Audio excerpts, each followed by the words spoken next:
ఇప్పుడు ఎన్నికలు అంటేనే చాలా కాస్ట్లీ అనమాట. ఒక నియోజకవర్గంలో ఎమ్మెల్యేగా గెలవాలంటే 10 నుంచి 20 కోట్లు ఖర్చు పెడితే కానీ గెలిచే అవకాశం లేదు. అంటే ఇప్పుడు ఉన్న పలంగా మధ్యంతర ఎన్నికలు వచ్చినా కూడా కోట్లలోనే. చిన్న ఎగ్జాంపుల్ అండి, దీనికి ఒక విషయం చెప్తాను మీకు.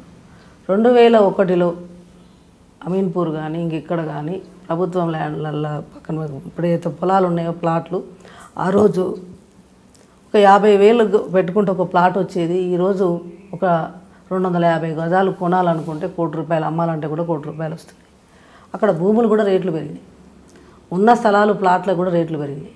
ఇప్పుడు వ్యాపారం చేసుకుని రెగ్యులర్ సోర్స్ చేసుకొని ఒక సామాన్యుడు ఒక సర్పంచ్ కావాలంటే కూడా ఈరోజు అదే ప్రాంతంలో మరి కోట్లు పెట్టుకొని పనిచేస్తూ ఉన్నారు, అది మీకు తెలుసు. కానీ ఈరోజు ఎన్నికలు వచ్చినాయి, డబ్బుతోనే అన్ని పనులు జరిగిపోతాయి, ఎమ్మెల్యే ఉంటే అన్ని డబ్బులతోనే గెలుస్తారనుకుంటే ఈ విషయం కరెక్ట్ కాదు. మంచితనం కావాలి, ప్రజలతో మమేకమై పనిచేయాలి, పార్టీ క్యాడర్ ఉండాలి, అందరూ కలిసి పనిచేయాలి, అందరూ సహకరించాలి అని సమిష్టి నిర్ణయంతోనే గెలుస్తారు.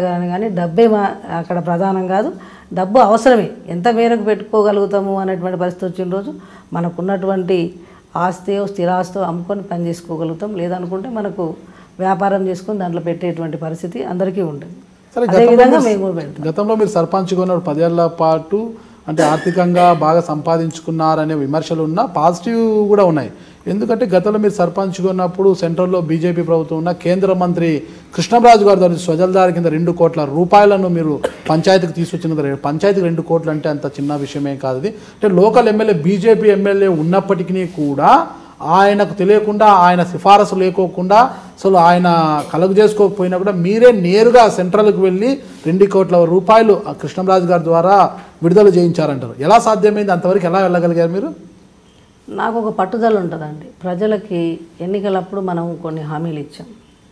నేను సర్పంచ్గా ఎన్నికైన తర్వాత చట్టపరంగా పంచాయతీ రాజ్ యాక్ట్ను నేను స్టడీ చేయడం, సమస్యల మీద పూర్తిగా అవగాహన చేసుకోవడం, ప్రజలతో మమేకమైపోయి ఎట్లా పనిచేయాలి, సమస్యల మీద ఏ రకంగా ముందుకెళ్ళాలనే ఒక తత్వంతో పాటు ఏ డిపార్ట్మెంట్లో ఏ ఫైల్తో ఏ పనులు చేయించాలి అనేటువంటి విషయాన్ని వచ్చిన నాటి నుంచి, అంటే గెలిచిన నాటి నుంచి కూడా ఆ గ్రామంలో ఏ డిపార్ట్మెంట్ వెళ్ళి ఆఫీసర్స్ను కోఆర్డినేషన్ చేసుకొని ఆ స్కీమ్స్ను మనం, ఎందుకంటే సజల్దార స్కీము అప్పటికప్పుడు మనం కాంట్రిబ్యూషన్ కట్టించి ప్రజలతో మమేకపై అన్ని రకాలుగా మరి ఢిల్లీలో తనతో కోఆర్డినేషన్ తీసుకొని ఎట్లా వెళ్ళాలని చెప్పేసి అప్పుడు సంబంధించిన ఈఈ గారు ఉంటారు ఇక్కడ, వాళ్ళతో విఎల్సీ ఆఫీస్ తీసుకొని అక్కడికి వెళ్ళి వాళ్ళని పర్సూ చేసి మినిస్టర్ గారితో చెప్పించి ఆ స్కీమ్ తీసుకురావడం జరిగింది.